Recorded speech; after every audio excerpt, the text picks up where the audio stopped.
Hello साथियों, एक और नई वीडियो में आप सभी का स्वागत है। आज बात करेंगे अपन आरएस फ्री की जो मैथ है ना, उसके बारे में अपन कंप्लीट चर्चा करने वाले हैं। इस वाली क्लास से आपके 8 से 9 नंबर तैयार हो जाएंगे। कंप्लीट अपन मैथ देखेंगे गाइज। देखो आपके सिलेबस में क्या क्या दे रखा है आपको खुद को ही पता होगा। प्रोबेबिलिटी दे रखी है, ऐसे तो मैंने करवा रखी है प्रोबेबिलिटी आपको।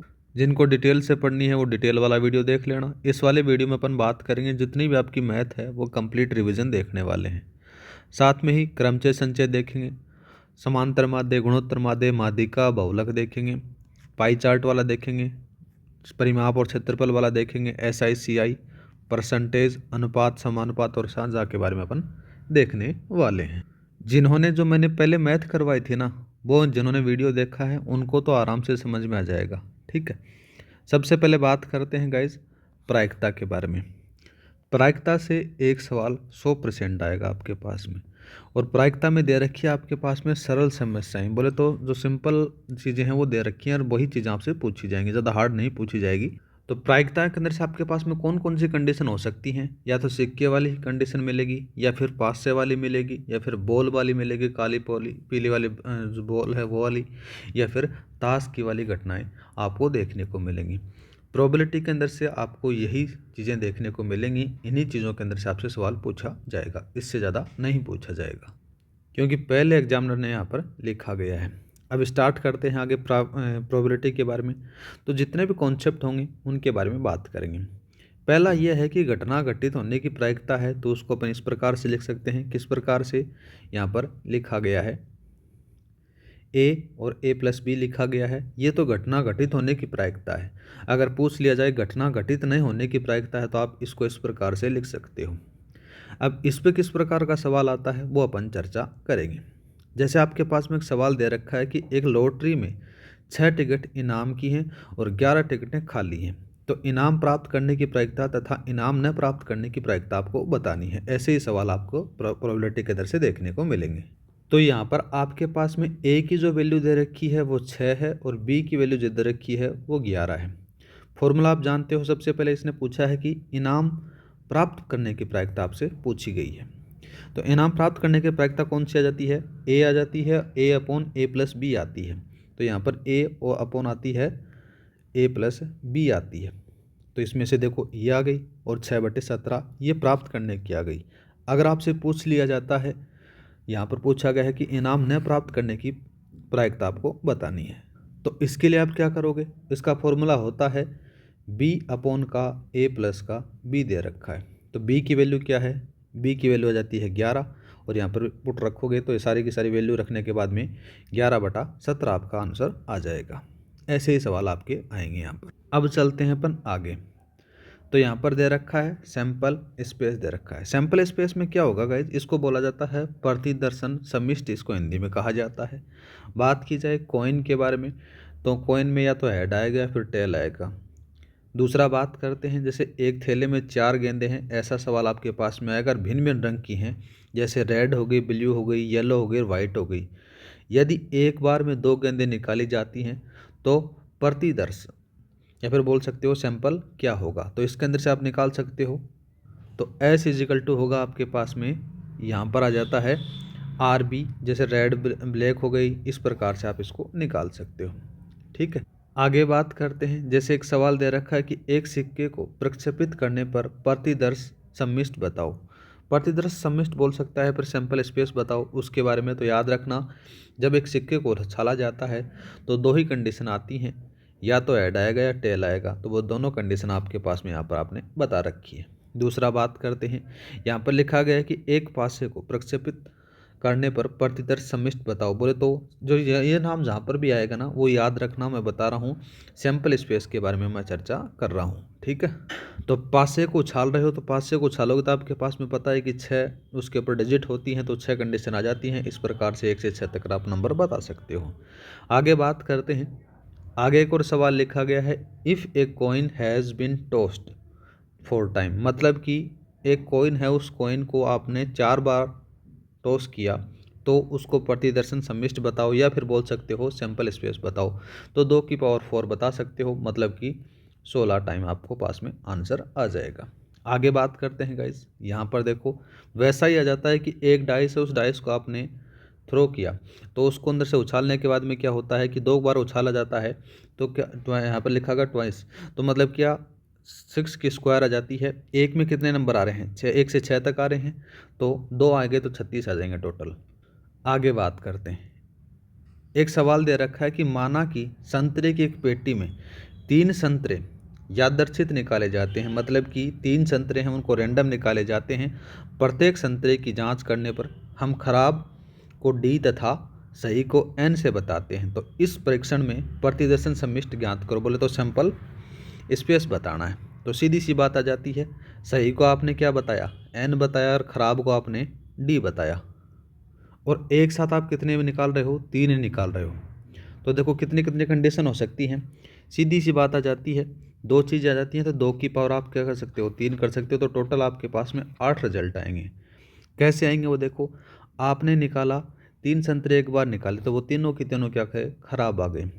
दूसरी कंडीशन में आपने क्या निकाला, 2 संतरे सही आए, 1 खराब आए, 2 खराब आए, 1 सही आया, फिर 2 खराब 1 सही। इस प्रकार से आपके पास में कंडीशन आ जाती है। टोटल कंडीशन आपके पास में 8 आती है। ठीक है, नेक्स्ट बात करते हैं गाइज। नेक्स्ट सवाल आ जाता है कि 3 आदमी द्वारा किसी लक्ष्य से भेद की प्रायिकता क्रम से 4/3, 3/4, 2/5 है। यदि तीनों का निशाना लगाते हैं तो लक्ष्य से भेद की प्रायिकता क्या होगी। इंपॉर्टेंट लगा लेना सवाल, ये ज़रूर आ सकता है। ऐसा ही मतलब डाटा चेंज हो सकता है। यहाँ पर आपके पास में क्या रखा गया, जैसे ए का लक्ष्य ये आ गया, बी का ये आ गया, सी का ये आ गया। अब सबसे पहले क्या करोगे, लक्ष्य भेद की प्रायिकता आपको निकालनी है। तो ए के न लगने की प्रोबेबिलिटी आपको निकालोगे तो क्या करोगे, 1 से इसको घटा दो, 4/3 तो 1/5 आ जाती है। ये न लगने की प्रायिकता आ गई। बी के इसको इसके अंदर से घटा दिया तो ये बी की आ गई। सी के अंदर से करोगे तो सी का ही आ गई। ठीक है, अब आपने क्या निकाल लिया, इन तीनों को आप एक जगह कर लो। एक जगह करोगे तो किसी भी का भी निशाना नहीं लगने की अगर प्रोबेबिलिटी पूछ ली जाती है तो 1/60 आती है। तीनों को गुणा कर देना। अब बात करते हैं, न लगने की तो आपको पता चल गई, अब लगने की ज्ञात करनी है। यहाँ पर पूछना पता है कि लक्ष्य भेद की प्रायिकता आपको बतानी है। तो उसको क्या करोगे, 1 में से घटा दो 1/60, तो जो प्रायिकता आएगी वो 59/60 आपके पास में आंसर आएगा। ठीक है, आगे चर्चा करते हैं गाइस। आगे बता रखा है कि ताश के 52 पत्तों की भांति भांति फेंटी गई हैं, मतलब कि 52 पत्ते हैं, उनको भली मतलब अलग अलग तरीके से फेंटी जाती हैं। ठीक है, और गड्डी में से एक पत्ता निकाला जाता है। निकाले गए पत्ते की प्रोबेबिलिटी अपने को बतानी है। पहली प्रोबेबिलिटी अपने से पूछ लिया जाए कि पत्ता ईंट का होना चाहिए। दूसरा प्रोबेबिलिटी आपसे पूछेगी पत्ता ईंट का नहीं होना चाहिए। तीसरी प्रोबेबिलिटी आपसे पूछेगी पत्ता काले रंग का है। चौथी पूछा गया पत्ता काले रंग का नहीं है। ये 4 प्रोबेबिलिटी के बारे में पूछा गया है। तो किस प्रकार से अपन इसको हल कर सकते हैं वही देखते हैं। देखो गाइज, सबसे पहले बात करें तो आपको पता है कि 52 पत्ते हैं। 52 पत्तों के अंदर से 13 पत्ते होंगे वो ईंट के होंगे। ठीक है, तो इसके हल पे चलते हैं अपन। देखो यहाँ पर ये रहा पहला केस। इस पहले केस के अंदर से देखो क्या है, टोटल कार्ड आपके पास में 52 है। 52 आ गए तो पहला पत्ते में पूछा गया है कि ईंट के बारे में, तो ईंट में आ जाता है 13/52 आ जाता है, 1/4 आपके पास में आंसर आएगा। दूसरा पूछा गया है कि ईंट का पत्ता नहीं होने की प्रायिकता। ईंट का पत्ता नहीं होने की प्रायिकता मतलब सीधी सी बात आ जाती है, 52 पत्ते हैं और 52 पत्तों में से सारे ईंट के पत्ते निकाल दो। टोटल कितने बचे, 39 बचते हैं, तो 39/52 आ जाता है। और नहीं होने की प्रायिकता निकालोगे तो 3/4 आपके पास में आंसर आएगा। ठीक है, नेक्स्ट बात करते हैं, काले पत्तों की संख्या आपको बतानी है। काले पत्तों की संख्या आपको पता नहीं है कि सीधी सी बात है कि 13 पत्ते चिड़ी के होते हैं, 13 पत्ते हुक्म के होते हैं, टोटल 26 पत्ते हो गए काले रंग के। इसकी प्रोबेबिलिटी आप निकालोगे तो क्या आएगा, 26/52 बराबर 1/2 आपके पास में आंसर आ जाएगा।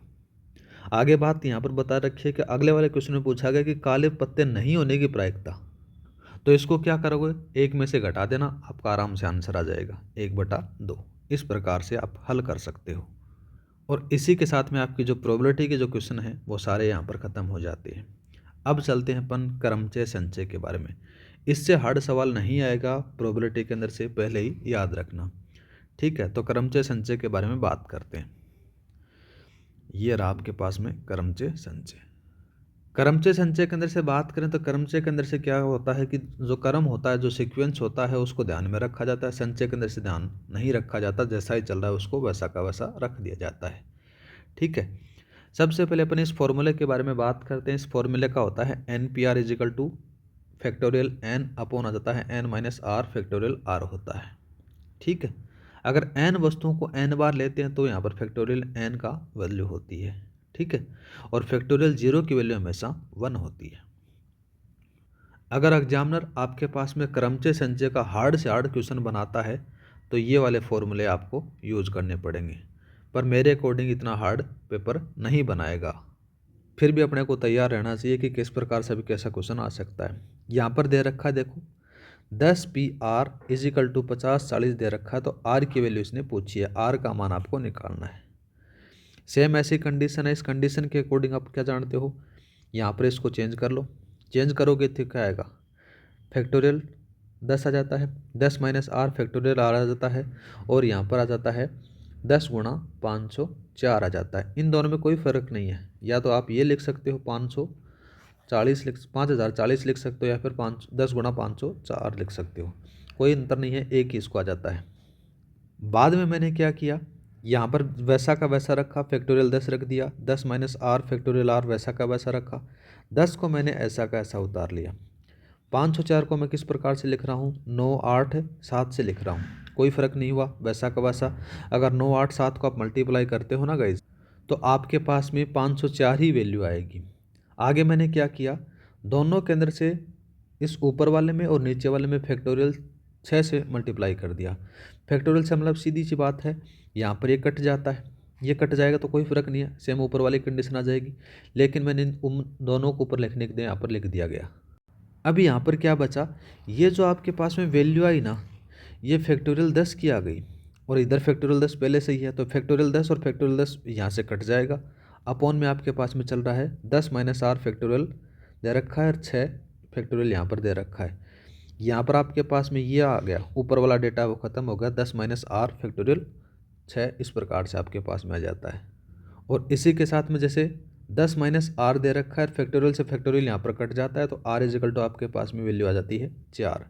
ऐसा क्वेश्चन जब पेपर एग्जामिनर हार्ड बनाता है तब आता है। ठीक है, और कैसा क्वेश्चन आएगा आपका एग्जाम में वो भी मैं बता दूंगा। आगे चलते हैं, देखो इसी के बारे में। यहाँ पर दे दिया गया है NP5, और फिर बाद में यहाँ पर रेशियो का साइन दिया गया है, NP3 दे रखा है, आगे दे रखा है 2:1। तो यहाँ पर इसने पूछा है कि n का मान बताओ। n का मान बताने के लिए सबसे पहले NPR का फॉर्मूला तो आप जानते हो, वो यहाँ पर मैंने अप्लाई कर दिया। यहाँ पर NPR वाला लिख दिया, इसका भी NPR का फॉर्मूला उल्टा करके लिख दिया मैंने, क्योंकि अनुपात में है, तो यहाँ पर फैक्टोरियल n और फैक्टोरियल n कट जाता है। ऊपर आपके पास में क्या बचता है, ऊपर बचता देखो यहाँ पर गाइज, यहाँ पर मैंने n-3 n-4 n-5 फैक्टोरियल लिख दिया, नीचे n-5 है, ये इससे कट जाएगा, आपके पास में बचा n-3 n-4 इजिकल टू 2 बचा। यहाँ पर आपके पास में अगर n इजिकल टू आप 5 रख देते हो ना, तो ये 2 आ जाता है। ठीक है, देखो किस प्रकार से आया, यहाँ पर आ जाता है कितना, यहाँ पर आता है 2 और 1 आता है, तो यहाँ पर 2 इजिकल टू 2 आ जाता है, ये यहाँ पर प्रूफ हो जाता है, तो n की वैल्यू आपके पास में आएगी 5। अब चलते हैं नेक्स्ट सवाल में। नेक्स्ट सवाल के अंदर से आपके एग्जाम के अंदर से ऐसे सवाल आएंगे, जैसे आपके पास में यहाँ पर दे रखा है, मैथमेटिक्स दे रखा है कि शब्दों के अक्षरों से बने हुए भिन्न शब्दों की संख्या आपको बतानी है। तो यहाँ पर देखो किस प्रकार से, कि टोटल नंबर कितने हैं, 11 हैं, और यहाँ पर कौन कौन सा रिपीट हो रहा है वो भी देखो, m रिपीट हो रहा है, और a रिपीट हो रहा है, t रिपीट हो रहा है, ये दोनों तीनों हैं, ये 2-2 बार आए हैं। तो यहाँ पर क्या लिखोगे, देखो फैक्टोरियल 11 अपॉन का फैक्टोरियल 2 फैक्टोरियल 2 और फैक्टोरियल 2 आ जाता है, यहाँ पर इसका आंसर ये निकल सकता है। आगे नेक्स्ट सवाल आ जाता है कि 7 व्यक्ति हैं, वो एक गोल मेज के चारों ओर कितने प्रकार से बैठ सकते हैं, ऐसा सवाल आपके पास में आएगा। तो फैक्टोरियल 6 प्रकार से बैठ सकते हैं, 6 आ जाता है, टोटल 720 आंसर आएगा। फैक्टोरियल 6 को किस प्रकार से हल करोगे, उनको सभी को उल्टा लिख दो, जब तक 1 नहीं आए तब तक। 0 नहीं लिखना है, क्यों 0 से मल्टीप्लाई करोगे तो जो सारा रिजल्ट होगा वो आपका 0 हो जाएगा गाइज। अब बात करते हैं संचय के बारे में। पहले अपने क्रमचय के बारे में देखा, मोस्टली रूप से आपका जो सवाल आएगा वो क्रमचय से सवाल आएगा, संचय से नहीं आएगा। नए के बराबर प्रोबेबिलिटी हो सकती है, लगभग 2 या 3% ज़रूर हो सकता है कि संचय से सवाल आए। ठीक है, अगर देखो संचय से सवाल भी आ जाता है, जैसे कॉम्बिनेशन से कोई सवाल आता है, तो देखो किस प्रकार से अपन हल करेंगे। यहाँ पर आपके पास में एक वैल्यू दे रखी है 47C4 सिग्मा 5 52 माइनस जे दे रखा है, जे इजिकल टू 1 दे रखा है, C3 दे रखा है। इसका मान आपको बताना है। तो सबसे पहले आप क्या करोगे, इसको यहाँ पर लिखोगे, लिख दिया, सेम टू सेम यहाँ पर लिखा गया, ये लिखा गया, 47C4 लिखा गया। बाद में यहाँ से स्टार्ट कर दो, जिसका साथ में 3 जुड़ा हुआ है, 51C3 50C3 49C3, ठीक है, 48C3 और 47C3 अब तक आपको लिखना है। अब यहाँ पर आपके पास में एक डेटा आता है, देखो 47C4 और एक 47C3 वाला आता है। इन दोनों का आप एक जगह लेकर आ गए, तो इसकी जो वैल्यू आ गई ना, वो 47C4 के पास में चली जाती है, सॉरी 48C4 के पास में यहाँ पर चली गई, ठीक है। बाद में बात करते हैं, तो 48C4 को यहाँ पर कॉमन ले लिया गया है और यहाँ पर C3 को कॉमन ले लिया गया है, तो ये किस में चेंज हो जाएगा, ये चेंज हो जाएगा 49C4 में चेंज हो जाएगा और यहाँ पर कटता जाएगा इधर से। फिर 49C3 और 49C4 को एक जगह लेकर आ गए, तो ये 50C4 में चला जाएगा। अब 50C4 और 50C3 है, इन दोनों का अपने साथ में लिया, तो ये 51C4 में चला जाएगा और एक इधर आ जाता है 51C4। इन दोनों को जब संयुक्त रूप से लिखा जाता है तो 52C4 आपके पास में आंसर आ जाता है। इस प्रकार से आप इसको हल कर सकते हो। अब चलते हैं अपन आगे। देखो क्रमचय का ही एक और संचय का ही एक और सवाल आता है, वो सरल सा सवाल आता है, उसी के कॉन्सेप्ट में जो आपके एग्जाम के अंदर से आने की ज़्यादा संभावना है, उसी के बारे में बात करेंगे। यहाँ पर दिया गया है कि 8 पुरुष और 5 महिलाओं में से 6 सदस्यों वाली समिति बनानी है। यह समिति में कितने प्रकार से बनाई जा सकती है, ऐसे सवाल आपके पास में आएंगे, जिसमें केवल 2 पुरुष हों, ठीक है। दूसरा कंडीशन बता रखा है केवल 2 महिलाएं हों, कम से कम 2 महिलाएं होनी चाहिए। 3 कंडीशन आपको बतानी है। पहली कंडीशन लेते हैं अपन। देखो गाइज, यहाँ पर आपके पास में 8 में से 2 हैं, मतलब कि जो 8 पुरुष हैं इसमें से 2 पुरुष तो आपको लेने ही लेने हैं, तो 8C2 कर सकते हो।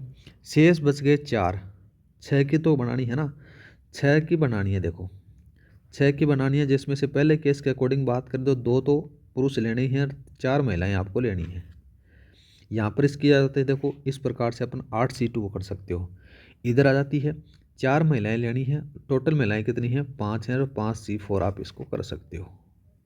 तो इन दोनों का रिजल्ट आपके पास में कितना आया, 8C2 आ गया और साथ में जाता है 5C2। इन दोनों का आप मल्टीप्लाई कर दो, मल्टीप्लाई करोगे तो C का मतलब क्या है, 2 बार जाएगा, 8 और 7 2 गुणा 1, इसमें से जो कट रहा है उसको काट दो।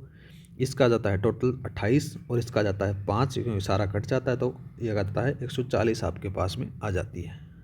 नेक्स्ट केस आपके पास में आ जाता है कि केवल 2 महिलाएं लेनी है, तो 5 में से 2 महिलाएं और शेष 4 हैं वो 8 पुरुषों में से लेने हैं, तो सीधी सी बात आ जाती है 5C2 और 8C4 आ जाता है। वैसा इसे हम आपको मल्टीप्लाई करना, आंसर आएगा आपको 700। आगे बता रखा कि कम से कम 2 महिलाएं लेनी हैं, ठीक है। तो सबसे पहले बात करें, पहले अपन ने 2 महिलाएं ले ली, 2 महिलाएं ली और 4 पुरुष ले लिए, तो ये केस आ गया ये वाला। दूसरा केस के बारे में बात करें तो अपन ने 3 महिलाएं ले ली और 3 पुरुष ले लिए, ये केस आ गया। और तीसरा जो केस आता है जिसमें अपने 4 महिलाएं और 2 पुरुष ले लिए, ये केस आया। फिर अपने 5 महिलाएं ले ली और 1 पुरुष यहाँ पर अपने ले लिया, तो आपके पास में ये रिजल्ट आ गया। तो इनका जो निकालोगे तो आपके पास में आएगा आंसर 1408। तो ऐसे सवाल आपके पास में आ सकते हैं। ऊपर वाले हैं वो थोड़े हार्ड हैं, क्रिटिकल हैं, समीकरण ज़्यादा हैं, तो वो आपसे एग्जामिनर देगा नहीं, पर ऐसे सवाल आपसे पूछ सकता है। आगे बात करते हैं नेक्स्ट टॉपिक के बारे में। अपना कर्म सेशन से कंप्लीट हो गया गाइस। उम्मीद करता हूँ कि थोड़ा बहुत आपको समझ में आ गया होगा। नहीं समझ में आया ना, तो मैंने एक अलग से वीडियो बनाकर डाला हुआ है, वहाँ पर आप जाकर देख सकते हो, कंप्लीट रूप से आपको समझ में आ जाएगा। नेक्स्ट टॉपिक आता है कौन सा वाला, माध्य का। माध्य के बारे में बात करते हैं। माध्य का अगर सीधी सी बात करें तो उसका फॉर्मूला होता है x bar is equal to sigma x upon n होता है। यहाँ पर टोटल नंबर हो जाएगा, यहाँ पर जितने भी नंबर हैं उनका भाग दे देना आप। ये सरल समस्याओं के लिए पूछा जाता है, वैसे आपके पास में आएगा नहीं सवाल। अगर कल्पित माध्य के लिए पूछा जाए तो x बार इजिकल टू यहाँ पर एक कल्पित माध्य माना जाता है, एज्यूम किया जाता है, उस माध्य को मानकर आप इसकी कैलकुलेशन कर सकते हो। सवाल आता है आपके पास में माध्य अगर आता है तो ये आता है, जिसके अंदर से इंटरवल दिया रहता है, फिर बोल सकते हो अंतराल दिया होता है। ऐसे सवाल आपके पास में ज़रूर आएगा। यहाँ पर एक तरफ मजदूरी दे रखी है, यहाँ पर आपके पास में मध्य मान निकालना है, बोले तो अक्स की वैल्यू निकालनी है।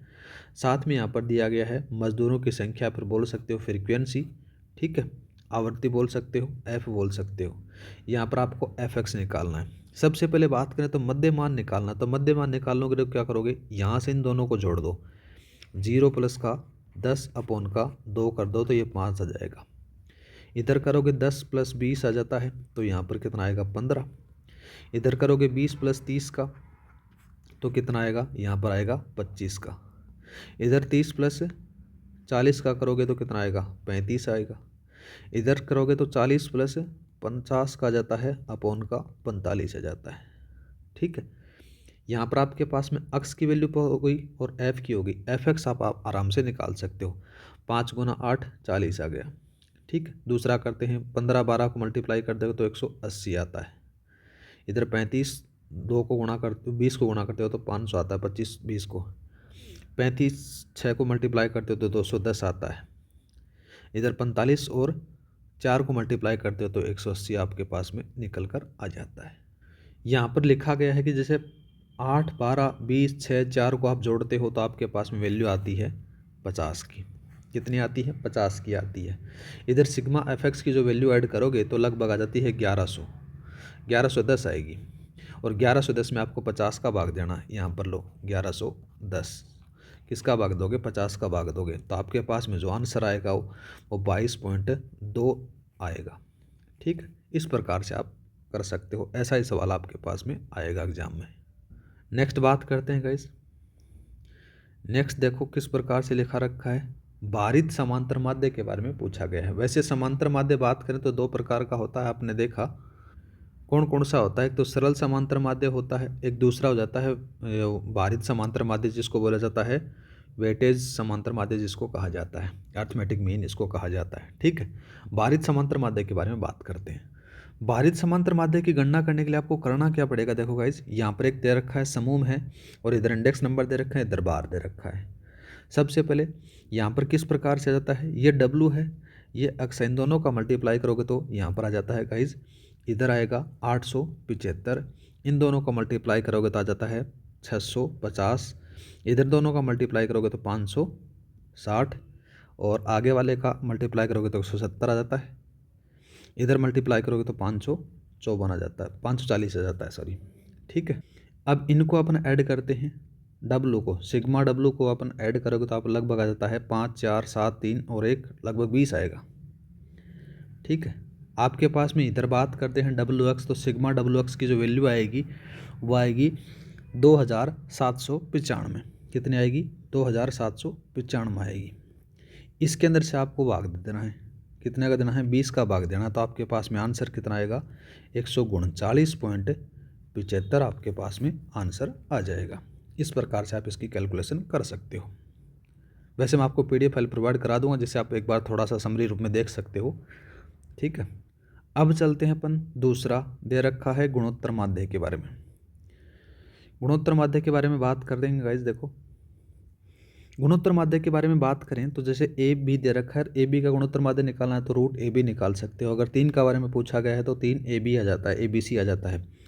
अगर आपके पास में n पद दे रखे हैं, n पद या तो देगा नहीं देगा तो आपके पास में इसको जो कैलकुलेशन करोगे तो वो लॉग में आपको करनी पड़ेगी, पर मेरे हिसाब से आपको लॉग वाली चीज़ें आपको नहीं देगा। तो देखो यहाँ पर लिखा गया है, इसको इस प्रकार से सॉल्यूशन करनी है।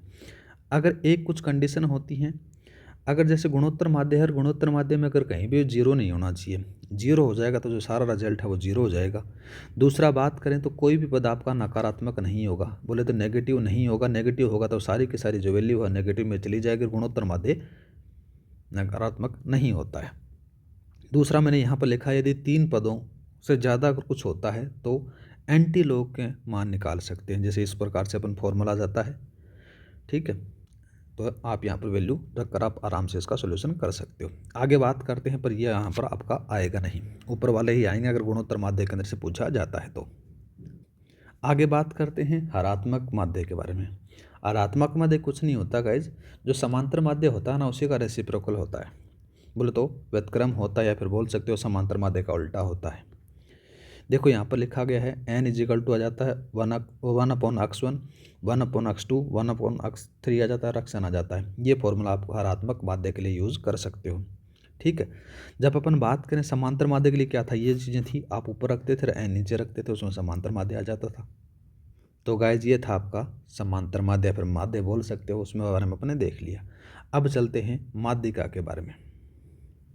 वैसे सवाल आएगा तो एक ही सवाल के अंदर से सारा टोटल आपसे पूछा जाएगा। आगे बात करते हैं माध्यिका। माध्यिका क्या होती है, देखो यदि पदों की संख्या विषम है तो आप फॉर्मूला लगाओगे n+1/2 लगा दोगे, और यदि पदों की संख्या सम आ जाती है तो आप ये फॉर्मूला लगाओगे। ठीक है, वैसे देखा जाए तो आपके पास में देखो, सपोज करो आपके पास में दे दिया 3, 4, 5, 6, 7 इस प्रकार से दे दिया गया। ये टोटल कितने हैं, ये 5 पद हैं, तो आप यहाँ पर ये वाला फॉर्मूला यूज़ करोगे। अगर आपके पास में वैल्यू दे देती है 6, 7, 8, 9, 10, 11, ठीक है, कितने हो गए, 1, 2, 3, 4, 5, 6, ये टोटल आ गए 6 हो गए ना, तो यहाँ पर सम संख्या, तो ये वाला फॉर्मूला आप यूज़ करोगे। अब बात करते हैं गाइज आगे एक फॉर्मूला है, आपको यूज़ करना है m=L+n/2 माइनस का CF, कहीं कभार आपको कैपिटल F भी देखने को मिलेगा, upon small f into h आ जाता है। यहाँ पर L क्या है, देखो L बात कर लेते हैं तो ये लोअर लिमिट ऑफ मोड आ जाती है, मीडियन आ जाती है। ठीक है, माध्यिका की निम्नतम सीमा इसको कहा जाता है। L बात करें तो ये कुल आवर्ती आ जाती है। CF बात करें तो माध्यिका वर्ग के पूर्व वर्ग की संचय आवर्ती मानी जाती है। F बात करें तो माध्यिका वर्ग की आवर्ती आ जाती है। H बात करें तो माध्यिका वर्ग का ये माप आ जाता है। ठीक है, ये फॉर्मूला आपको याद रखना है। अब ये फॉर्मूला अप्लाई कहाँ पर करना है, किस प्रकार से अप्लाई करना है, वो भी मैं बताने वाला हूँ।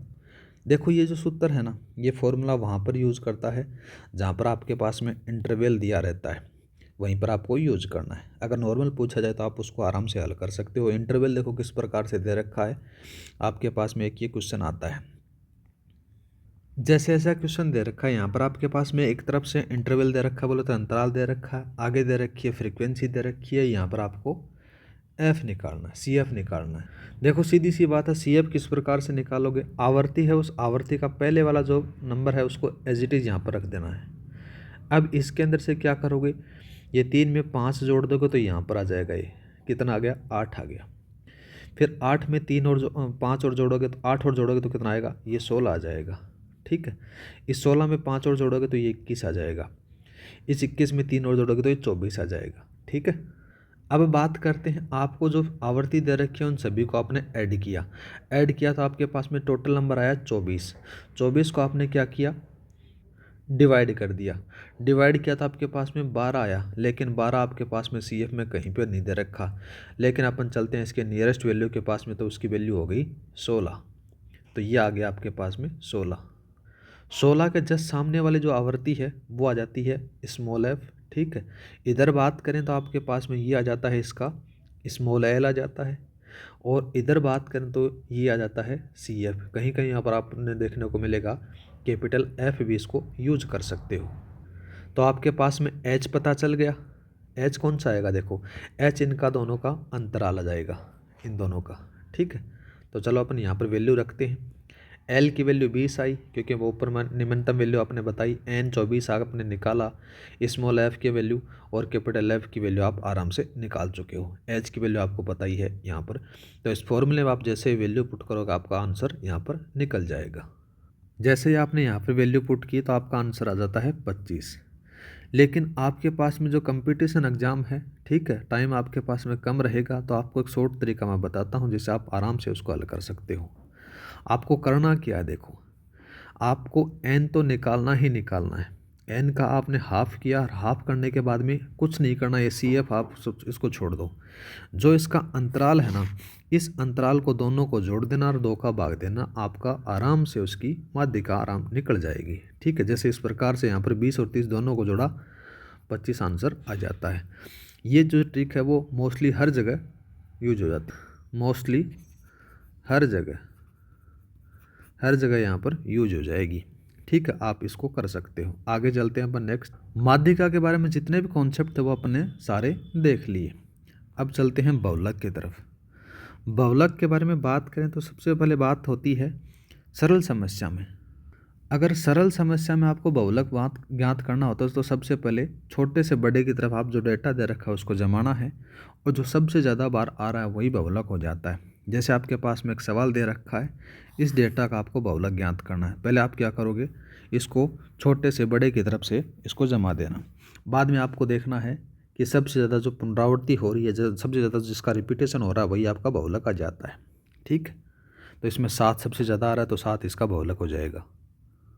अब बात करते हैं, अगर आपके पास में क्या दे दिया जाता है, अंतराल दे दिया जाता है, या फिर बोल सकते हो, या फिर आपके पास में इंटरवल दे दिया जाता है, तो आप इसको किस प्रकार से हल करोगे।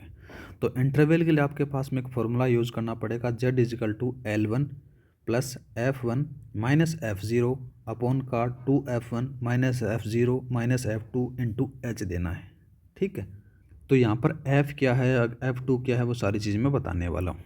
Z आ जाता है मोड बोले तो बहुलक आ जाता है। L1 बात करें तो लोअर लिमिट आ जाती है, बोले तो न्यूनतम वैल्यू आ जाती है। F1 बात करें तो फ्रीक्वेंसी ऑफ मोड क्लास आ जाती है। F0 बात करें तो बहुलक वर्ग के ठीक पहले की जो आवृत्ति होती है वो होती है, और F2 होता है ठीक बाद की जो आवृत्ति होती है वो होती है। H बात करें तो वो अंतराल आ जाता है। ठीक है, एक अपने इसका क्वेश्चन लेते हैं जिससे आपका जो सारा का सारा डाउट है वो क्लियर हो जाएंगे। तो ये रहा आपके पास में क्वेश्चन आ गया। ठीक है, ये ऊपर वाला आपके पास में दे रखा है कि जैसे इस प्रकार से क्वेश्चन दे दिया कि बहुलक बताना है। ऊपर से तरफ से स्कोर दे रखा है, इधर से नंबर ऑफ स्टूडेंट दे रखे हैं। तो सबसे पहले बात करें तो स्कोर आ जाता है, एफ आ जाता है। वैल्यू को आपको क्या करना है, जैसा दे रखा है वैसा का वैसा आप यहाँ पर लिख दो। यहाँ पर सबसे ज़्यादा जो रिपीटेशन हो रहा है, सबसे ज़्यादा आवृत्ति है वो आ जाती है 25 आती है। तो 25 आपकी F1 हो जाएगी फॉर्मूला के अकॉर्डिंग। तो इसके ऊपर वाली जो होगी वो F0 होगी, इससे नीचे वाली जो वैल्यू होगी वो F2 होगी। इन दोनों का जो अंतराल है वो H हो जाएगा। H= आपके पास में 10 दिया गया है, दिया नहीं, इन दोनों का अंतराल को पता है।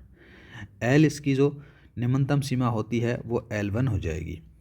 फॉर्मूला आप खुद जानते हो, अभी देख कर आए हो, उस वाले फॉर्मूले में अपन वैल्यू पुट कर देते हैं। L1 की वैल्यू आपको पता है 30 आ गई। F1 की वैल्यू अपने पता है 25 है। F0 की 15 है। अपॉन में बात करें तो 2 गुणा 25 जाती है, -15 -8 जाता है, इंटू H जाता है। जब इसको आप हल करोगे आपके पास में किस प्रकार से ऊपर वाले में से घटा देना, नीचे वाले में से इसको किस प्रकार से कैलकुलेशन करोगे तो आपके पास में आंसर आएगा 33.70। ठीक है, तो ये वाला जो फॉर्मूला है जहाँ पर इंटरवल दिया होता है वहाँ पर ये अप्लाई होगा। तो इसी के साथ में आपका जो माध्य का बहुलक और माध्य है वो चीज़ें कंप्लीट हो जाती हैं। अब चलते हैं अपन पाई चार्ट की तरफ। पाई चार्ट से भी सवाल ज़रूर आएंगे। ठीक है, तो यहाँ पर क्वेश्चन दे रखा है पाई चार्ट का कि निम्न पाई आरेख एक महीने में अक्ष द्वारा किए गए कुल व्यय प्रतिशत में दर्शाया गया है। पाई आरेख के आधार पर नीचे दिए गए प्रश्नों का आपको उत्तर देना है। यहाँ पर इस प्रकार से जो परसेंटेज दे रखी है, हेल्थ की दे रखी है, क्लॉथ की दे रखी है, वगैरह वगैरह सारी चीज़ें यहाँ पर दी गई हैं। तो यहाँ पर सवाल दिया गया कि यदि अक्ष अन्य व्यय पर कोई खर्च नहीं करता है और सभी अन्य व्यय पूर्वोत्तर रहते हैं तो अक्ष के कुल व्यय का लगभग कितना प्रतिशत हिस्सा शिक्षा पर खर्च होगा। ऐसा सवाल आ जाता है तो किस प्रकार से आप करोगे। देखो अपन देखते हैं इस सवाल के बारे में। आपके पास में अगर कुल परसेंटेज में दे रखा है तो कुल परसेंटेज 100% होता है।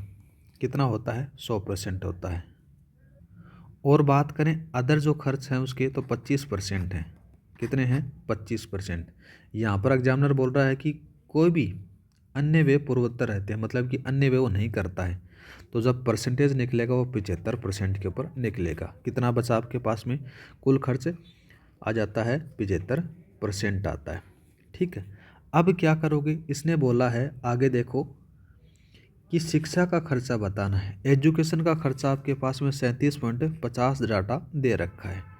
तो आप क्या करोगे, 37 अपॉन का 50/75 मल्टीप्लाई बाई 100 कर दोगे तो आप इसको निकालोगे तो कितना आएगा, लगभग आपके पास में इसका आंसर आएगा 50%। तो ऑप्शन नंबर कौन सा सही रहेगा, ये वाला सही रहेगा। ठीक है, ये वाला। नेक्स्ट बात करते हैं, एक और अपना पास में सवाल दे रखा है। सवाल क्या दे रखा है, यदि अक्स बचत करे और प्रत्येक मद पर 20% की एक समान व्यय कटौती करने का निश्चय करता है तो अक्स द्वारा किए जाने वाले कुल व्यय में शिक्षा पर व्यय होने वाले हिस्से में कितने प्रतिशत का परिवर्तन होगा।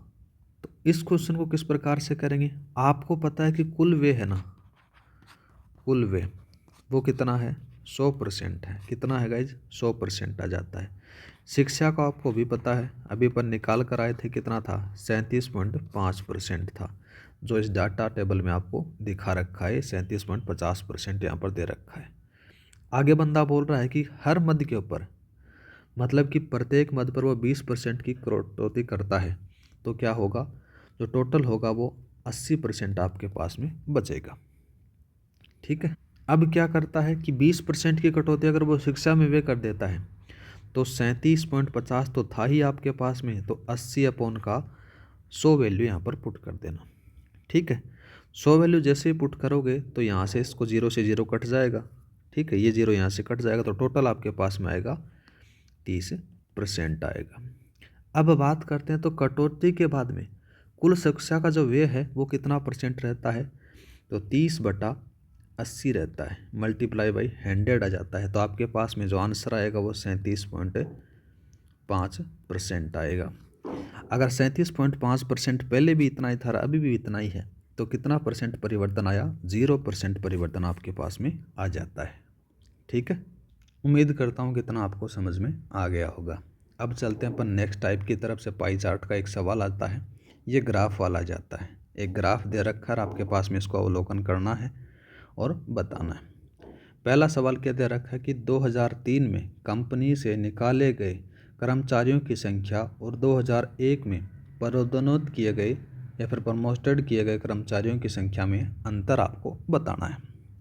देखो, बात करें, इधर से आ जाता है इनको निकाले हुए, इधर प्रमोटेड आ जाता है, इधर से ज्वाइन किया हुआ आता है। 2003 का डाटा अपन उठाते हैं, ये रहा 2003 है। इस 2003 के अंदर से 45 लोगों को यहाँ पर निकाला गया है। 2001 का डाटा अपन उठाते हैं, 2001 में जो प्रमोटेड किए गए हैं उनका डाटा है 25। कितना जाता है, 25। ये तो निकाले गए हैं, निकाले गए, और इनको क्या कर दिया गया है, पदोन्नत किया गया है, फिर बोल सकते हो प्रमोटेड किया गया है। ठीक है, और यहाँ पर इसने क्या पूछा गया है, कर्मचारियों की संख्या का अंतर आपको बताना है। कुछ नहीं करना, 45 में से 25 घटा देगा, इस कितना आ गया, 20 आपके पास में आंसर आ जाता है, ऑप्शन नंबर पहला। नेक्स्ट बात करते हैं गाइज। नेक्स्ट सवाल दे रखा है कि 2003 और 2005 के दौरान कंपनी में नियुक्त किए गए कर्मचारियों की औसत संख्या और पदोन्नत किए गए कर्मचारियों की औसत संख्या का आपको अनुपात बताना है। सबसे पहले बात करते हैं 2003 2000 इनके बारे में। सबसे पहले बात करते हैं जिनको नियुक्त किया गया है, 2003 2004 और 2005 तक आपको बताना है, तो 38 हो गया, 50 हो गया और 40 हो गया। दूसरा बात करें जिनको प्रमोटेड किया गया है, तो प्रमोटेड के बारे में बात करें तो एक तो 55 हो जाता है, 55 के साथ में बात करें तो 40 हो जाता है, इधर 50 हो जाता है। ठीक है, क्वेश्चन में क्या दे रखा है, देखो इनकी औसत संख्या का आपको अनुपात बताना है। सबसे पहले बात करें आपको कर्मचारियों का जो नियुक्त किया गया ना उनके बारे में। नियुक्त के बारे में बात करें तो एक तो 38 डाटा है, दूसरा 50 है और तीसरा 40 है। इनका जो एवरेज निकालोगे 3 से भाग दोगे तो कितना आएगा, 128/3 आएगा आपके पास में। दूसरा बात करते हैं अपन जिनको प्रमोटेड किया गया है, फिर बोल सकते हो पदोन्नत किया गया है। पदोन्नत किया गया उनका डाटा कितना है, एक तो 55 है, 55 के बाद में 40 और 40 के बाद में 50 है। अपॉन में 3 रखोगे तो टोटल कितना आएगा, 145/3। इन दोनों का आपको अनुपात बताना है। अनुपात निकालने के लिए 128/3 रख दो और इधर बात करें तो 145/3 रख दो। इसमें से कुछ कटेगा, ये 3 से 3 चला जाएगा, 128 145 बचेगा और यही आपके पास में आंसर आ जाएगा। ठीक है, आगे चलते हैं अपन टेबल की तरफ। आपके पास में एक तालिका दे रखी है, उस तालिका के बारे में अपने को क्वेश्चन बताना है। जैसे 10th क्लास के मैथ, साइंस, हिंदी, इंग्लिश और साइकोलॉजी और बायोलॉजी के बारे में आपको दे रखे हैं, परसेंटेज दे रखा है, जो फेल हुए उनके बारे में बता रखा है। यहाँ पर क्वेश्चन ने क्या, एग्जामिनर ने पूछा है कि दी गई तालिका के अनुसार 11वीं कक्षा में उत्तीर्ण होने वाले छात्रों की संख्या कितनी है। ठीक है, तो इसके अंदर से क्या करोगे, आपको 11वीं क्लास के बारे में डेटा बताना है। तो आपके पास में जो कुल छात्र हैं वो 100% ही पास हो जाते हैं। लेकिन बात करें यहाँ पर इसने बताया गया है, देखो 11वीं क्लास में इतने ही परसेंट आपके पास में पास होते हैं। तो कितने उत्तीर्ण मतलब कितने फेल हो गए, 40 यहाँ पर से घटा दोगे तो लगभग 60% यहाँ पर फेल हो जाते हैं। छात्रों की संख्या के बारे में बात करें तो याद रखना वो 360 डिग्री के ऊपर निकलता है तो 360, ठीक है, मल्टीप्लाई आ जाता है 100 और अपॉन आ जाता है 60, क्योंकि यहाँ पर ये बताया गया है। इसका परसेंटेज आपको निकालना है। तो यहाँ पर जो टोटल छात्रों की संख्या आएगी वो 600 आएगी। 600 आएगी। जो उत्तीर्ण छात्रों की संख्या के बारे में बात करें तो 600 तो था ही पहले, और इसमें से फेल हुए की संख्या वो 360 है। तो यहाँ पर टोटल कितना आएगा, वो 240 आएगा। 240 आंसर आ जाता है ऑप्शन नंबर ये वाला। ठीक है, नेक्स्ट बात करते हैं गाइस। नेक्स्ट सवाल दे रखा है कि दी गई तालिका के अनुसार सभी 5 विषयों में तीनों कक्षाओं में अर्थात 10वीं 11वीं और 12वीं के अनुत्तीर्ण रहने वाले कुल छात्रों का प्रतिशत आपको बताना है। सबसे पहले अपन बात करते हैं 10वीं क्लास के बारे में। 10वीं क्लास के अंदर से जो कुल छात्रों की संख्या के बारे में बात करें ना गाइज, तो यहाँ पर आपके पास में डेटा दे रखा है 65%, 80% और टोटल नंबर ऑफ जो है दे रखे हैं 105 और 120 दे रखी हैं। तो इसको हल करोगे तो क्या करोगे, 105 बटा पहले वाले में 35 हैं, अब इनटू 100 आ गया, दूसरे वाले में 120 हैं, तो कितना परसेंट, 20% बच रहा है, 80% वहाँ पर आ जाते हैं और 100 यहाँ पर आपने पुट कर दिया। तो इसका जो वैल्यू आएगी वो 300 आएगी और इसकी आएगी वो 600 आएगी, टोटल आ जाती है 900। ये 10वीं क्लास का डाटा हो गया। अब बात करते हैं 11वीं क्लास का। 11वीं क्लास का 360 टोटल है, ठीक है, जो ऊपर अपन अभी कर आए हैं, और नीचे कितने बच जाते हैं, 40 पास हो जाते हैं यहाँ पर, तो 60 बचते हैं, तो 60% इंटू 100 आ जाता है, तो कितना आ गया, ये 600 आ गया। आगे बात करें 12वीं क्लास के बारे में, तो 12वीं क्लास के बारे में देखो कहाँ कहाँ पर है डेटा, ये 75 दे रखा है, ये 50 दे रखा है, 100 और 110 डेटा आपके पास में दे रखा है जो साइकोलॉजी और उसके बारे में है। तो यहाँ पर देखो 100 अपॉन का 25 गुणा 100 आ जाता है, प्लस का 110 अपॉन का 50 इंटू 100 आ जाता है। जब इसका डेटा निकालोगे तो ये 400 आ जाता है और ये 220 आ जाता है, तो ये लगभग 620 आपके पास में आंसर आएगा। अब यहाँ पर आपके पास में जो कुल संख्या निकल कर आई ना गाइस, ये 900 आ गई, ये 600 आ गई, ये 620 आ गई। तो इन जो कुल छात्रों की संख्या आ जाती है वो आ जाती है 2120 आ जाती है। आगे बात करते हैं जो कुल अनुत्तीर्ण हुए हैं छात्र हैं, कितने हुए हैं, देखो इन सभी को आप ऐड करोगे ना इनको, तो यह आएगा 795।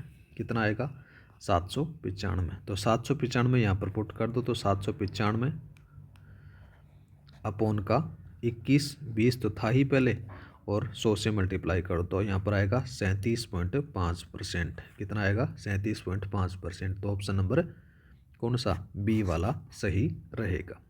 ठीक है, नेक्स्ट बात करते हैं गाइज। नेक्स्ट सवाल आ जाता है कि ग्राफ दे रखा है, इस ग्राफ के अंदर से आपको बताना है। तो इसमें जो ग्राफ के अंदर से पहला क्वेश्चन आ जाता है कि निम्न में से किस वर्ष में 3 कंपनियों का निर्यात सबसे अधिक था। सबसे पहले बात करें ना तो देखो 1999 में डेटा उठा लो, यहाँ वाला सबसे अधिक के बारे में बात की गई है। तो इसमें से देखो एक इधर आ जाता है, एक इधर आ गया और एक इधर आ गया, इनका डेटा आपको पुट करना है। इसके बारे में बात करें 140 आ गया, फिर 120 आ जाता है, फिर इसके बारे में बात करें तो आ जाता है 100 आ जाता है। तो यहाँ पर आ जाता है टोटल कितना आएगा, 140, 130, 130 नहीं 120 है, 120 बाद में 100 आ जाता है, तो ये 360 करोड़ सबसे ज़्यादा यहाँ पर देखने को मिलता है। तो ये सबसे ज़्यादा किस में मिलेगा, 1999 में मिलेगा। ये तो ग्राफ देखकर आपको पता चल रहा है। ठीक है, अब बात करते हैं नेक्स्ट सवाल। नेक्स्ट सवाल दे रखा है कि 3 कंपनियों के 1994 में औसत निर्यात, 1995 में औसत निर्यात के बीच अंतर बताना है आपको। ठीक है, 1994 के बारे में बात करते हैं। सबसे पहले 1994 का डाटा ये रहा, इसका औसत आपको बताना है। देखो कितना कितना है, इधर बात करें तो आ जाता है 40, 40 के बाद में इधर बात करें तो 60 आ जाता है, 60 के बाद में इधर बात करें तो कितना आ जाता है, 90 आ जाता है। इन सभी को जोड़ लो। 1994 का जो डाटा है वह उसको आप क्या करोगे, 40, 60 और 90 आ गया। अपोन में 3 का भाग देना है तो 190 अपोन का 3 आ जाता है। इधर बात करते हैं दूसरा 1995 वाला। 1995 के डेटा के बारे में बात करते हैं। देखो ये रहा 1995 का। इसमें क्या क्या डाटा है, 40 है। 40 के बाद में बात करें तो 60 आ जाता है और 60 के बाद में 120 आ जाता है। तो यहाँ पर देखो 1995 के बारे में बात करते हैं। 1995 तो यहाँ पर आ जाता है 40, 60 और साथ में 120 आ जाता है। अपोन का मैं 3 दे दिया और यहाँ पर 220 अपोन 3 आ गया। अब इन दोनों का आपको अंतर बताना है। एग्जामिनर क्या है, इनका अंतर बताओ। तो 220 अपोन माइनस का 3 और यहाँ पर 190 बटा 3 आ जाता है। जब इनका आप एलसीएम लेकर आते हो तो 30 बटा 3 आता है और 30 बटा 3 आता है तो 10 करोड़ रुपए उसकी आंसर आ जाता है। ठीक, ऑप्शन नंबर ये डी वाला सही रहेगा। इसी के साथ में आपका जो पाई चार्ट वाला टॉपिक है वो यहाँ पर कंप्लीट हो जाता है। जितने भी टाइप हैं वो सारे टाइप मैंने करवा दिए। अब चलते हैं अपने 2D 3D वाले फॉर्मूलों के बारे में। आप इन फॉर्मूलों को याद कर लोगे तो इन फॉर्मूलों को आप जैसे ही एग्ज़ाम में याद करोगे तो आपके पास में जो वैल्यू पुट करोगे आंसर ऑटोमेटिकली आ जाएगा। सबसे पहले बात करते हैं अपन 2D जो फॉर्मूला है उनके बारे में। तो 2D फॉर्मूला के बारे में बात करें तो सबसे पहले समबाहु त्रिभुज का आपको क्षेत्रफल याद रखना है। समबाहु त्रिभुज का जो क्षेत्रफल होता है रूट तीन अपॉन 4a² होता है। आगे बात करें अगर आपसे ऊंचाई पूछी जाती है तो a होती है वो भुजा होती है और समबाहु होता है ना, उसके सारी भुजाएं बराबर होती हैं। ये भी a और ये भी a याद रखना। ऊंचाई अगर आपसे पूछी जाए तो आ जाता है रूट 3/2a होता है। त्रिज्या अगर आपसे पूछी जाए तो a/2√3 होती है। ये समबाहु त्रिभुज के बारे में। और एक परित्रिज्या भी पूछ सकता है तो परित्रिज्या जाती है a/√3 होती है। आगे दूसरे वाले का नाम आ जाता है समद्विबाहु। समद्विबाहु का मतलब क्या होता है कि दो भुजाएं बराबर होंगी। जैसे इस प्रकार से दिखा रखा है, ये भी b है, ये भी b आ जाता है। समद्विबाहु त्रिभुज का अगर क्षेत्रफल याद रखें तो a/4√4b² - a² होता है। ऊंचाई अगर आपसे पूछे तो 1/2√4b² - a² होता है। आगे बात करते हैं विषमबाहु त्रिभुज। विषमबाहु त्रिभुज वो होता है जिसकी भुजाएं कोई भी भुजा बराबर नहीं होती है। यहाँ पर अपन विषमबाहु त्रिभुज का जो क्षेत्रफल निकालना है तो हीरे का सूत्र का अपन फॉर्मूला यूज़ करते हैं। यहाँ पर s = a + b + c/2 निकाला जाता है, जिससे s निकल जाता है। s निकलने के बाद में आपके पास में जो क्षेत्रफल होगा ये थोड़ा सा इंपॉर्टेंट है, याद रखना। यहाँ पर क्षेत्रफल का होगा s - a s - b s - c होता है। ठीक है। अगर बात की जाए आपके पास में ए बी दे रखा है, सी नहीं दे रखा है, एक एंगल दे रखा है, तो आप क्या करोगे 1/2 AB × sin थीटा। थीटा के साथ में वो रख देना जो एंगल दे रखा है। ठीक है। अब चलते हैं अपन वर्ग की तरफ। वर्ग है जिसकी सारी भुजाएं बराबर होती हैं, जिसका प्रत्येक कोण 90 डिग्री का होता है। ठीक है, उसको वर्ग कहा जाता है। वर्ग आयत एक नहीं, वर्ग होता है ना, वर्ग वो आयत हो सकता है लेकिन एक आयत वर्ग नहीं हो सकता, याद रखना। वर्ग का फॉर्मूला बात करें तो a² होता है क्षेत्रफल का, परिमाप 4a होता है। ठीक है। और d1 d2 होते हैं, दोनों बराबर होते हैं, मतलब कि इनके विकर्ण भी बराबर होते हैं। आगे चलते हैं अपन समचतुर्भुज के बारे में। समचतुर्भुज आपके पास में दिखा रखा। क्षेत्रफल बात करें तो 1/2 d1 × d2 होता है। d1 d2 क्या है, ये इनके विकर्ण है, याद रखना। परिमाप अगर आपसे पूछी जाए तो 4a होता है। और याद रखना d1 और d2 हैं कभी भी समचतुर्भुज के अंदर से बराबर नहीं होते। बराबर होंगे तो वो क्या हो जाएगा, वर्ग के अंदर से आ जाएगा। आगे बात करते हैं क्षेत्रफल अगर इसका पूछा जाए अगर थीटा के अंदर से तो a² sin थीटा इसका फॉर्मूला आप यूज़ कर सकते हो। आगे चलते हैं आयत की तरफ। तो ये आपके पास में आयत दे रखा है। आयत होता है ना, इसके आमने सामने की भुजाएं बराबर होती हैं, याद रखना। क्षेत्रफल a × b होता है। परिमाप बात करें तो 2 × a + b होता है। आगे बात करते हैं समांतर चतुर्भुज। ये थोड़ा सा इंपॉर्टेंट है, याद रखना। समांतर चतुर्भुज ये आपके पास में दे रखा है। समांतर चतुर्भुज का जो क्षेत्रफल होता है a × h = bh होता है। ठीक है। आगे देखते हैं अपन समलम चतुर्भुज के बारे में। समलम चतुर्भुज के अंदर से देखो किस प्रकार से दे रखा है। इसका क्षेत्रफल होता है 1/2 a + b × h होता है। ठीक है। अब बात करते हैं 3D के बारे में। 3D के अंदर से सबसे पहले नाम आता है घन का। घन का आयतन का फॉर्मूला होता है ए की क्यूब। ठीक है। पार्श्व पृष्ठ का जो क्षेत्रफल होता है वो 4a² होता है। कुल पृष्ठीय क्षेत्रफल के बारे में बात करें तो 6a² होता है। विकिरण के बारे में बात करें तो √3a होता है। अगर आपसे स्मॉल आर पूछ ली जाती है तो a/2 होता है। अगर कैपिटल आर पूछ ली जाती है तो √3/2a होता है। तो ये घन के बारे में था। आगे बात करते हैं घनाभ के बारे में। इससे सवाल 100% आएगा। तो घनाभ का जो आयतन होता है वो LBH होता है। पार्श्व पृष्ठ का क्षेत्रफल बात करें तो 2 × L+B × H होता है। कुल पृष्ठीय क्षेत्रफल बात करें तो 2 × LBBH/HL होता है। D बात करें तो L² B² H² होता है। ठीक है। आगे बात करते हैं बेलन के बारे में। बेलन का आयतन का जो सूत्र होता है πr² होता है। वक्र पृष्ठ का क्षेत्रफल बात करें तो 2πRH होता है। H इसमें ऊंचाई होती है, R इसमें त्रिज्या होती है। कुल पृष्ठीय क्षेत्रफल बात करें तो 2πR और R+H होती है। ठीक है, ये बेलन के बारे में है। आगे बात करते हैं शंकु के बारे में। देखो, शंकु का आयतन होता है 1/3 πr² होता है। थोड़ा सा इंपॉर्टेंट है, याद रखना। वक्र पृष्ठ का जो क्षेत्रफल होता है वो πRL होता है। कुल पृष्ठीय क्षेत्रफल होता है πR R+L होता है। ठीक है। गोले के बारे में बात करते हैं। गोले का जो आयतन का सूत्र होता है वो 4/3 πr³ होता है। पार्श्व पृष्ठ का क्षेत्रफल होता है 4πr² होता है। कुल पृष्ठीय क्षेत्रफल बात करें तो 4πr² हो जाता है। याद रखना, कुल पृष्ठीय क्षेत्रफल और पार्श्व पृष्ठीय क्षेत्रफल दोनों ही बराबर आपको देखने को मिलेंगे। आगे बात करते हैं अर्धगोला या फिर गोलार्ध इसको कहा जाता है।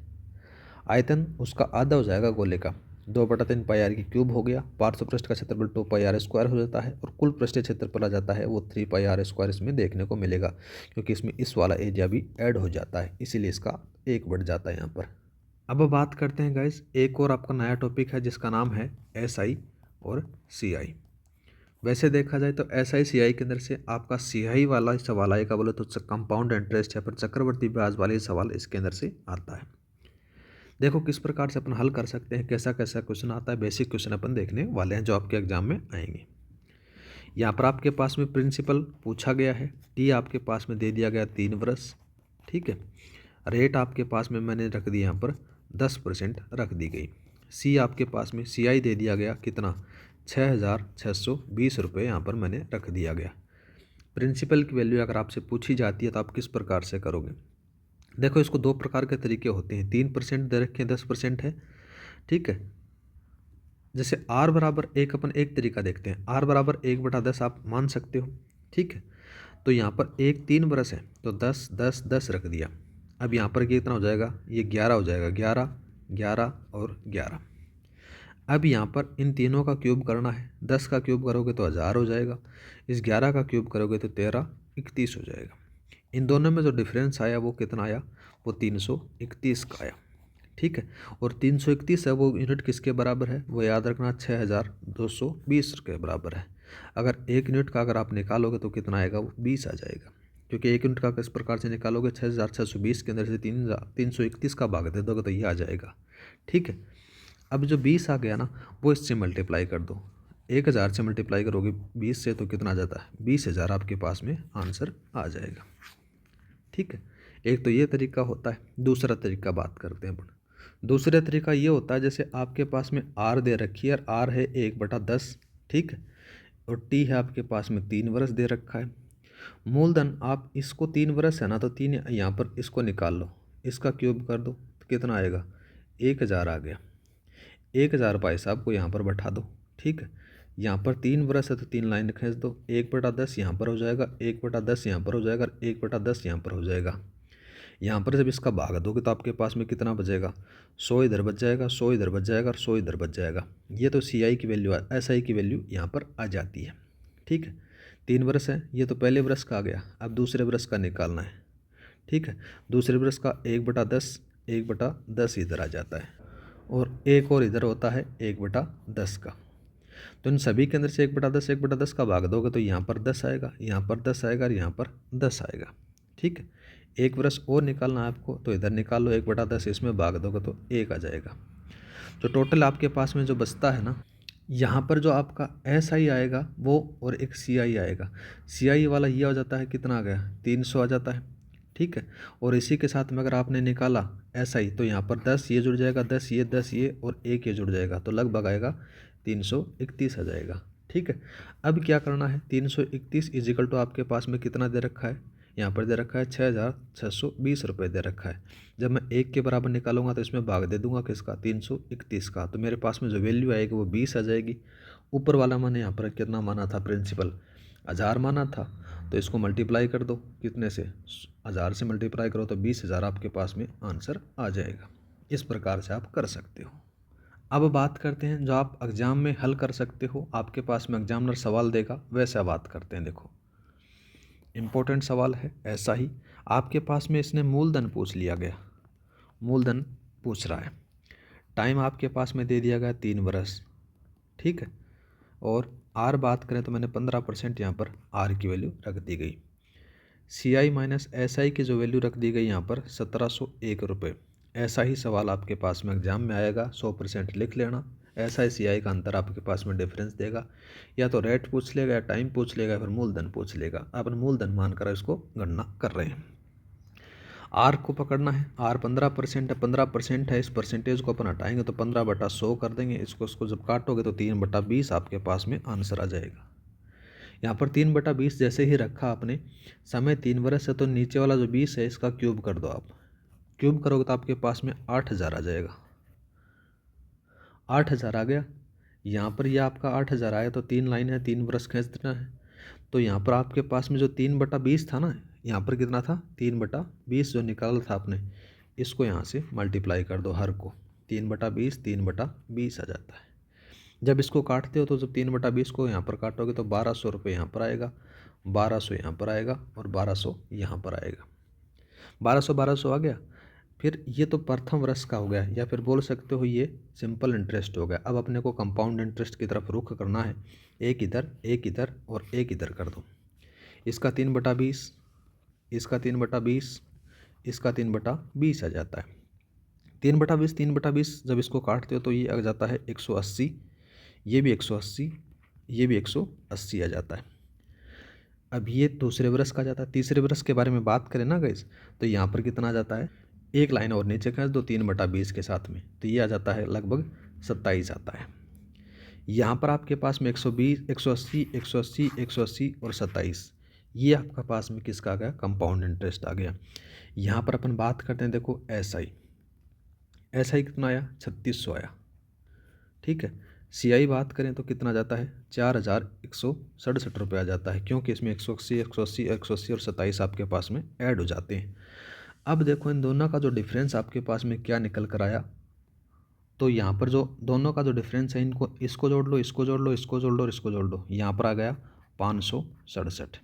SI और CI का डिफरेंस कितना आ गया, 567। जबकि अपने एग्जामिनर ने कितना दे रखा है, 1701 रुपये दे रखा है। कितना दे रखा है, 1701 रुपये दे रखा है। 1701 रुपये दे रखा है, जब 1 यूनिट का निकालोगे तो 1701 अपॉन का जाता है 567। ठीक है। 567 को जब इसको काटोगे तो 1 यूनिट बराबर आ जाता है 3 रुपये। जब अपन ऊपर निकाल कर आए थे 8000, इसको मल्टीप्लाई कर दो, कितना आ गया, 8000 को 3 से मल्टीप्लाई किया तो 24,000 आपके पास में आंसर आ जाता है। इस प्रकार से आप हल कर सकते हो। SI CI का डिफरेंस वाला यह सवाल आपके पास में आएगा 100%। अब बात करते हैं परसेंटेज के बारे में, प्रतिशत। ठीक है। प्रतिशत के अंदर से बात करें तो एक सवाल आ जाता है, देखो एक बंदा है, जैसे एक छात्र है, एक छात्र 25% अंक लाकर 210 अंकों से फेल हो जाता है। ठीक है, फेल हो गया। लेकिन अगर 55% अंक लाए तो 240 अंक ज़्यादा आते हैं। ठीक है। तो पास परसेंटेज आपको बताने हैं, पास परसेंट बताओ, इसके बारे में अपने को हल करना है। ऐसे सवाल को हल करने के लिए आप क्या करोगे, देखो सीधी सी बात है, सरल सा तरीका बताऊंगा।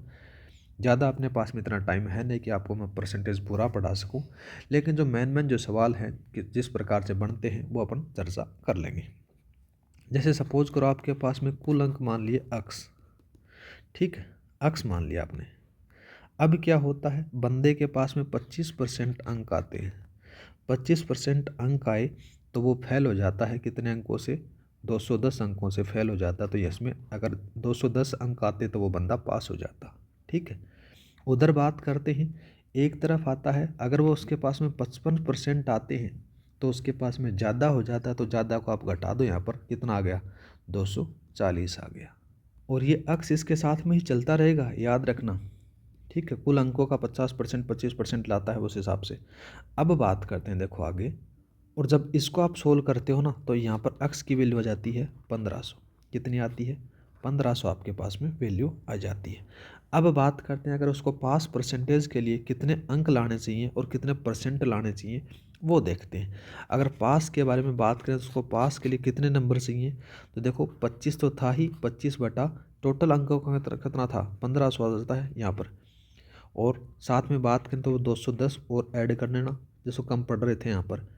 तो ये टोटल कितना जाता है, देखो ये आता है करीबन, इसको जब काटते हैं तो ये 20 से 20 इधर चला जाता है और 25 इधर मल्टीप्लाई, लगभग 585 नंबर उसको ज़रूरत होते हैं पास होने के लिए। अगर परसेंटेज में पूछ ले जाए तो कितना बताओगे, तो 585 तो नंबर था ही, 1500 टोटल नंबर था और 100 इधर था, 20 से इधर कट जाता है तो लगभग आएगा 39%, ठीक है। इस प्रकार से ऐसे सवाल हल कर सकते हो। आगे बात करते हैं, आगे एक और सवाल आ जाता है चिड़िया कबूतर वाला, कभी कभार पूछ लिया जाता है, वो परसेंटेज से संबंधित होता है वैसे देखा जाए तो। जैसे एक चिड़ियाघर है, एक चिड़ियाघर है, एक चिड़ियाघर में कुछ चूहे और क्या हैं, कबूतर हैं, कुछ चूहे और कबूतर हैं। अगर सिर गिने जाएं, सिर गिने जाएं तो 240 मिलते हैं, सॉरी 280 कर लो आप, यहाँ पर 280 है। तो पैर गिने जाएं,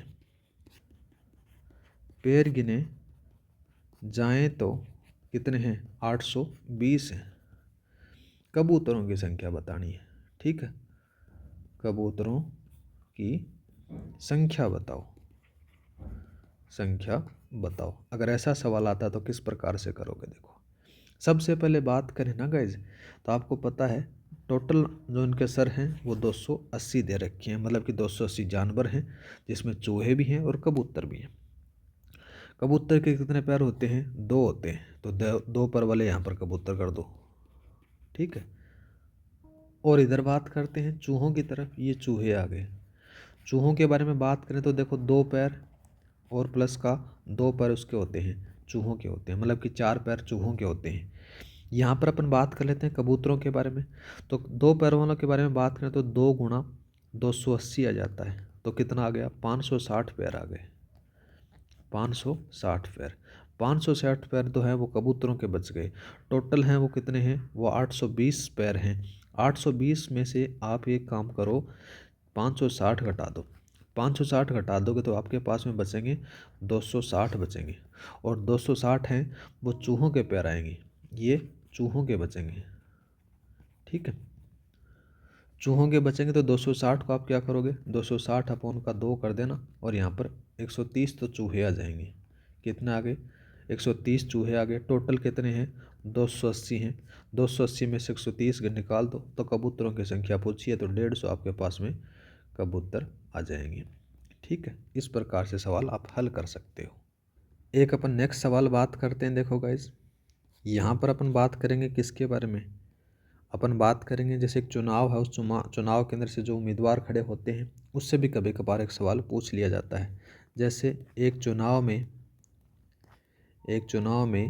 2 उम्मीदवार हैं, 2 उम्मीदवार हैं। इस चुनाव के अंदर से 20% जो वोट है ना, वोट क्या हो जाते हैं, अवैध हो जाते हैं, ठीक है। 20 कितने हो गए, 20% अवैध घोषित हो गए। और जो जीतने वाले को 70% वेद मत मिलते हैं, वेद मत मिले। ठीक है। और बात करें, और बता रखा है कि और 9,600 मतों से, 9,600 मतों से जीतता है, जो जीतता है वो जीतने वाला। तो इसमें पूछा गया है कि कुल वेद मतों की संख्या, कुल वेद मतों की संख्या आपको बतानी है, संख्या बताओ। ऐसे सवालों को हल करने के लिए आप क्या करोगे, देखो सबसे पहले आपके पास में पता ही है कि 100% मत है, 100 मत आ गए टोटल। अब 20% में यहाँ पर क्या कर दिए कहते हैं, घोषित मतलब अवैध घोषित कर दिए जाते हैं। अब जो चुनाव होगा वो 80 में ही होगा। ठीक है। अब जो जीतने वाला है उसको 70% मिल रहे हैं, हारने वाले को 30% मिल रहे हैं। जो ये रेशियो बटेगा ये इन दोनों में से बटेगा। ठीक है। ये जीत वाला है, ये हार वाला है, इन दोनों में जो डिफरेंस है वो 40 का है, 40% का। ठीक है। 40% का निकालोगे तो इसका 80 का 40% निकालोगे तो 32 यूनिट के बराबर जाएगा। ठीक है। 32 यूनिट, और 32 यूनिट किसके बराबर है, 9,600 के बराबर है। ठीक है। 1 यूनिट आप निकालोगे तो कितना आएगा, 300 आएगा, 300 आ जाता है। अब कुल मतों की संख्या बात करें तो 100 गुणा 300 से मल्टीप्लाई करोगे तो कितना आएगा, 30,000 आपके पास में यहाँ पर आ जाएगा। अब इसने पूछा है कि वेद मत बताने, वेद मत, वेद मत बताओगे तो कितना आ जाएगा, 100 से मल्टीप्लाई के बजाय यहाँ पर 80 से करोगे 300 को तो कितना आएगा, 8 3 24, 24,000 आपके पास में आंसर आ जाएगा। इस प्रकार के सवाल आप हल कर सकते हो। अब बात करते हैं आगे अपन किसके बारे में, अनुपात समानुपात के बारे में। अनुपात समानुपात, बाद में एक टॉपिक बचेगा आपका साझेदारी वाला, पार्टनरशिप वाला, उससे भी अपन देख लेंगे। अनुपात समानुपात के बारे में बात करें तो रेशियो वाले के अंदर से एक सवाल आ जाता है कभी कभार। देखो जैसे ए बी और सी है, ए बी सी की कुल आय आपके पास में दे रखी है, कुल आय कितनी दे रखी है, 6,060 रुपये दे रखी है। उनका खर्च है, उनका खर्च कितना है, करीबन 80% है, दूसरे वाले का 85% है, तीसरे वाले का 75% है। ठीक है। उनकी बचत का अनुपात, उनकी बचत का अनुपात, बचत का अनुपात कितना कितना दे रखा है, जैसे 5:6:9 दे रखा है। तो यहाँ पर ए की आय पूछिए, इसमें ए की आय बताओ। ऐसा सवाल आ जाता है तो किस प्रकार से आप करोगे। सबसे पहले अपन बात करते हैं, देखो गाइज यहाँ पर ए है, यहाँ पर बी है, यहाँ पर सी है। बचत के बारे में बात करें तो बचत आपको बता रखी है कितनी कितनी है, 5 है, 6 है और 9 है। अब बात करते हैं, देखो सबसे पहले जो उनका जो खर्च है वो 80% है पहले वाले ए का। तो इसमें इसकी आय कितनी निकलेगी, इसमें देखो आय निकालेंगे तो अपन देखो 80% है, 80% को अपन क्या करेंगे, नॉर्मल 80/100 आ जाता है, तो यहाँ पर 4/5 आ जाता है। यहाँ पर इसकी 5 तो आय आ जाती है और ये खर्च आ जाता है। तो यहाँ पर जो इन दोनों का जो एक अंतर आता है वो बचत के बराबर आता है, और बचत का जो अनुपात है वो 5 है। ठीक है। तो इसकी जो आय बात करें तो कितनी आ जाती है, 5 गुणा 5 25 आ गई, तो यहाँ पर 25 लिख दो। ठीक है। इसी प्रकार से बी के बारे में बात करें तो बी वाले में कितना आ जाता है, बी वाले में 85% है, तो 85% का 17/20 आ जाएगा। 17/20 आ गया तो ये आ गया उसका खर्च और ये आ गई उसकी आय। ठीक है। इन दोनों का जो डिफरेंस है वो 3 के बराबर है, और इनका जो रेशियो है 6 के बराबर है, तो ये 6 आ जाता है। 1 के बराबर करोगे तो कितना आएगा, 6 3 18, 6 3 18 से अपन एक को काम और कर लेते हैं, दोनों कट रहे हैं क्या, ये आ जाता है 1 और 2 आ जाता है। अब इसकी जो आय आएगी वो कितनी आएगी, 2 और 20 आ जाते हैं, 20 को साथ में 2 से मल्टीप्लाई कर दो, कितना आ गई, 40 आ गई, यहाँ पर 40 आ गई। इसी प्रकार से सी के बारे में बात करें तो सी का कितना है, 75% है, तो 25 75 25 को 100 आ जाता है, इससे कटोगे तो ये कितना आएगा, 3/4 आ जाएगा। कितना आ गया, 3/4। ये उसकी आय आ गई, ये उसकी बचत आ गई। ठीक है। यहाँ पर इन दोनों का जो डिफरेंस है वो 1 आ जाता है, 1 बराबर कितना है, 9 के बराबर है, उसकी आय 4 है, तो 9 गुणा 4 36 आ जाएगी। कितने आ गई, 36 आ गई। अब पूछा क्या एग्जामिनर ने पूछा है ए की आय आपको बतानी है।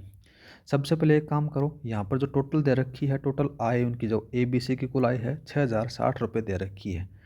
तो इनको जोड़ोगे 25 प्लस का 40 प्लस का 36 दे रखी है, इजिकल टू आपके पास में दे रखा है 6060 दे रखा है। यहाँ पर अपन बात करें तो ये टोटल आ जाता है 101, तो यहाँ पर आ जाता है 60 दे रखा है। एक की वैल्यू आप निकालोगे तो कितना आएगा, 60 आ जाएगा। अब अपने को निकालना है क्या, ए की वैल्यू। तो ए की वैल्यू निकालोगे तो इसको 25 से मल्टीप्लाई कर सकते हो, कितना आएगा 60 आएगा, 25 का 150। यहाँ पर आपका आंसर आ जाएगा 1500 रुपये। अगर बी की निकालना चाहिए तो बी का भी कर सकते हो, 60 से मल्टीप्लाई कर देना किसका, 4 से, तो ये 600 का 2400 यहाँ पर आ जाएगा।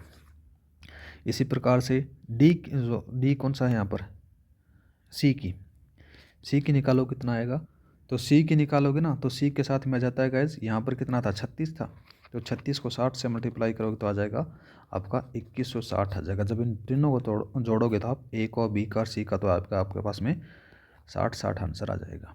इस प्रकार से आप हल कर सकते हो। ये था अनुपात समानुपात का सवाल। अब बात कर लेते हैं एक साझेदारी वाला, साझेदारी का एक सवाल और देख लेते हैं किस प्रकार से क्या क्या बनता है। जैसे ए है, ए की कुल पूंजी, ए की कुल पूंजी का 1/6 भाग 1/6 भाग 1/6 समय के लिए 1/6 समय के लिए लगाता है, ठीक है, लगा दिया। बी है, बी 1/3 भाग 1/3 समय के लिए लगाता है। और जबकि बाकी पूंजी है, बाकी पूंजी सी पूरे समय के लिए लगाता है, ठीक है। अगर कुल लाभ उनको कितना मिलता है, 23,000 मान लो, 23,000 रुपये उनको मिलता है।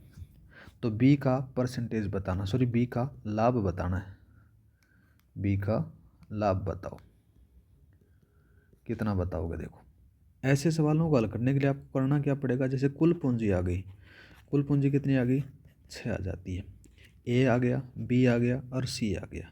ए के बारे में बात करें तो ए इंटू 1 आ जाता है, दूसरे में 2 इंटू 4 आ जाता है, तीसरे में 3 इंटू 12 आ जाता है, ठीक है। दूसरा बात करते हैं इसी के साथ में, इधर आ जाता है 2, इधर आ जाता है 8 और इधर आ जाता है 36। जब इनको काटते हो तो कितने कितने से कट जाते हैं, ये कटते हैं, देखो 1, 4 और 18 आ जाता है, ठीक है। इनकी जो टोटल यूनिट कितनी आ गई, वो 23 यूनिट आ गई। कितनी आ गई, 23 यूनिट। और 23 यूनिट किसके बराबर है, 23,000 के बराबर है। एक यूनिट आप निकालोगे तो 1,000 के बराबर आ जाएगी, ठीक है। और अपने को बी का बताना है, तो बी का कितना बताओगे, 4 गुणा 1000 से मल्टीप्लाई कर दोगे तो 4000 उसका आएगा। अगर एक के बारे में पूछता एग्जामिनर तो 1 से मल्टीप्लाई करते हो तो 1000 इसका आ जाता है, ठीक है। और इसी प्रकार से अगर सी का पूछता तो 18 से मल्टीप्लाई करते तो 18,000 इसका आ जाता है। इस प्रकार से आप यहाँ पर इनको फाइंड कर सकते हो। और इसी के साथ अपन ये वाला वीडियो यहीं समाप्त करते हैं। कल अपन पढ़ेंगे जो आपका साइंस एंड टेक के अंदर से पार्ट दे रखा है, कंप्यूटर सूचना जो प्रौद्योगिकी वाला है, वो बात देखेंगे, ठीक है। उसके अंदर से 2 से 3 सवाल 100% आएंगे। तो क्लास अच्छी लगी तो लाइक और सब्सक्राइब करना ना भूलें। मिलते हैं नेक्स्ट वीडियो में। जय हिंद, जय भारत।